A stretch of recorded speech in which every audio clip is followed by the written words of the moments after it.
Many centuries ago, far away in ancient China, there was a lush and wealthy valley that was always green, always warm, and always beautiful. Everything seemed perfect.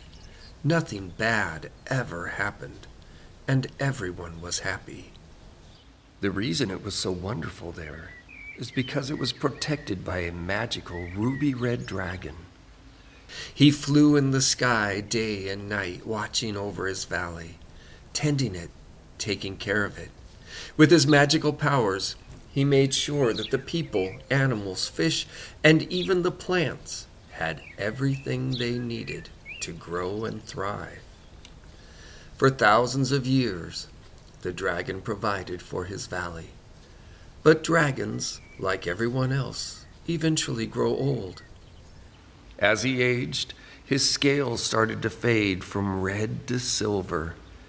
And with the fading of his shiny scales, his powers faded too.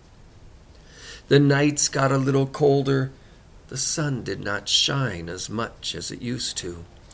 And the people had to start caring for themselves. The people of the valley were lazy, and they complained about having to work. Their grumpiness filled the valley, and this made the dragon age even faster. His silver scales lost their shine, turning gray and eventually white. When at last he was completely white, the dragon turned into a cloud and drifted away. When the dragon was with them, he used to make it rain every night while they slept, filling their wells and watering their plants. With the dragon gone, they had to go to the river, fill buckets, and carry them back to the village. Day after day they went to the river and took its water, causing it to get smaller and smaller until last it was barely a stream.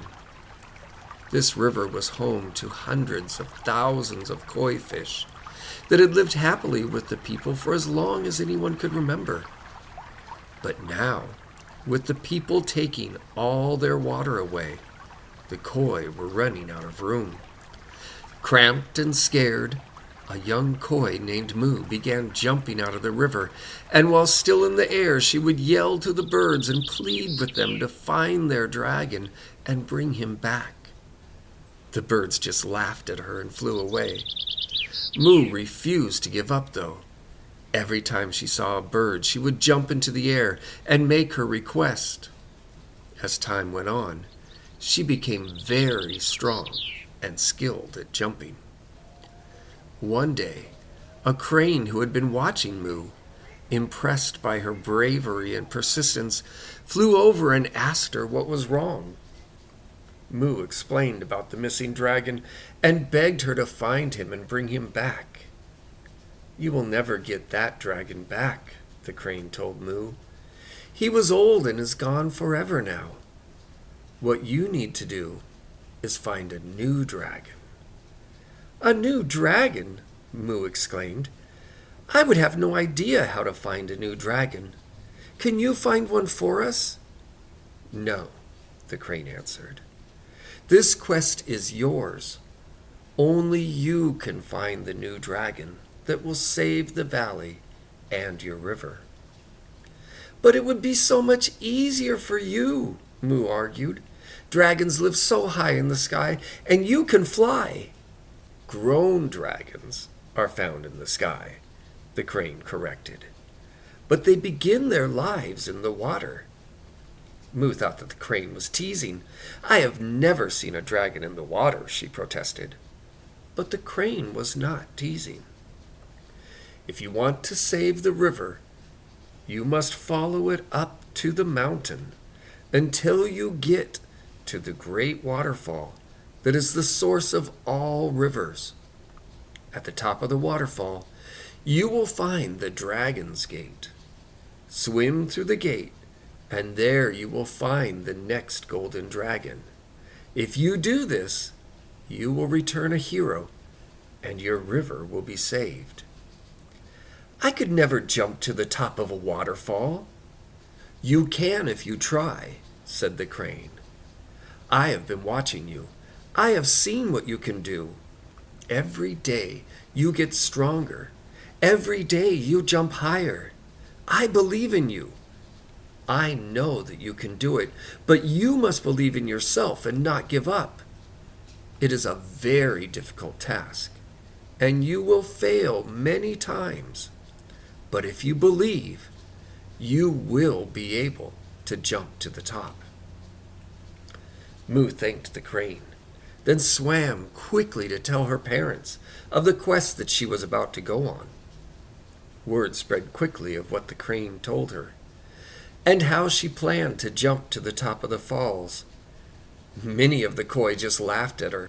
They told her it was impossible, and said that she should spend her time doing something more useful. Others wanted to beat her to the top, to find the new dragon and claim the glory for themselves. By the time Moo started the journey, there were 108 young koi trying to beat her to the falls. They were all competing against each other. They pushed and shoved each other, and many of them got hurt and had to turn back. The journey was very long and very difficult. Every day, more young koi gave up and headed back because they were tired, injured, or just bored. It was many miles from the valley to the falls. When Moo finally arrived, there were only 8 koi still swimming on the quest. They stared with awe at the massive falls. It seemed to stretch all the way to heaven. In fact, they couldn't even see the top because it was way up in the clouds. "This is ridiculous," one of them said. "It isn't possible to jump that high, and even if we did, how do we know that there's really a dragon up there? Just because some crazy old crane said it doesn't make it so." And with that, 3 more turned back and swam home. The last 5 began jumping. Over and over they tried to reach the top, only to splash into the powerful falls and be thrown back down into the river. It was painful and exhausting. One by one, the other koi became discouraged and gave up. In the end, only Moo was left. Moo continued to jump over and over all day and all night. She refused to give up. She didn't know if the crane was right, but she was determined to finish the quest and see for herself. The sun came up and the sun went down, and Moo kept on jumping. Every time she got a little closer to the top, inch by inch, her jumping improved until it almost felt like she could fly. Then at last, many months after she had began her quest, she dove to the very bottom of the water, pointed her nose to the surface, swam with all of her might, jumped out of the river, and landed in a crystal clear pond at the top of the falls. Moo couldn't believe it. She did it. She actually made it to the top. Moo swam around and frolicked in the water, peeking over the edge from time to time, amazed at how far down the river was, amazed at how far she had jumped. Then she braced herself. She slowly turned to look behind her. Filled with both joy and terror, she beheld the Dragon's Gate, a giant, towering doorway made of jade and gold that connected the source of all rivers to heaven itself. A thick mist filled the doorway, making it impossible for Moo to see what was on the other side. To find the dragon, she would have to brave the unknown and swim through the mist. Moo took a few deep breaths to muster her courage, then entered the mysterious fog to meet her destiny. On the other side, it was an exact mirror image of the side that she had just come from. She was back in the same crystal pond, the Dragon's Gate behind her, and in the distance was the edge of the falls. She looked around frantic and sad and disappointed. Where was the dragon? Where was the hero that she had been searching for? Depressed, she turned around. When she did, though, she saw that the gate was not filled with fog anymore. Instead, it framed a giant 8-sided mirror. Curious and alarmed, she swam up to the mirror, wondering how she would get back to the other side. It was then that she realized the miracle of the Dragon Gate. All the swimming that she had done to reach the falls, all the jumping to reach the top, slamming into the falls and being thrown back into the river, had strengthened her muscles and transformed her body. Moo's perseverance, courage, and patience had changed her. She wasn't the same little koi fish that had left the valley to chase a dream all those months ago.